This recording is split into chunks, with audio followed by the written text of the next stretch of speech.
خراج. وتفقد أمر الخراج بما يسله أهله، فإن في صلاحه وصلاحهم صلاحا لمن سواهم، ولا صلاح لمن سواهم إلا بهم، لأن الناس كلهم عيال على الخراج وأهله. خراج اور مال گزاری کے بارے میں وہ طریقہ اختیار کرنا جو مال گزاروں کے حق میں زیادہ مناسب ہو، کہ خراج اور اہل خراج کی صلاح ہی میں سارے معاشرے کی صلاح ہے، اور کسی کے حالات کی اصلاح خراج کی اصلاح کے بغیر نہیں ہو سکتی ہے. لوگ سب کے سب اسی خراج کے بھروسے سے زندگی گزارتے ہیں.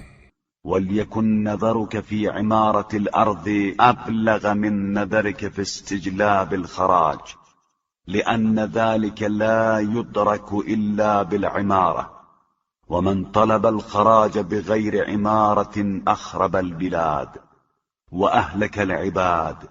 خراج میں تمہاری نظر مال جمع کرنے سے زیادہ زمین کی آباد کاری پر ہونا چاہیے، کہ مال کی جمع آوری زمین کی آباد کاری کے بغیر ممکن نہیں ہے، اور جس نے آباد کاری کے بغیر مال گزاری کا مطالبہ کیا اس نے شہروں کو برباد کر دیا اور بندوں کو تباہ کر دیا. ولم يستقم أمره إلا قليلا، فإن شكوا ثقلا أو علة أو انقطاع شرب أو بالة أو إحالة أرض اغتمرها غرق أو أجحف بها عطش خففت عنهم بما ترجو أن يصلح به أمرهم.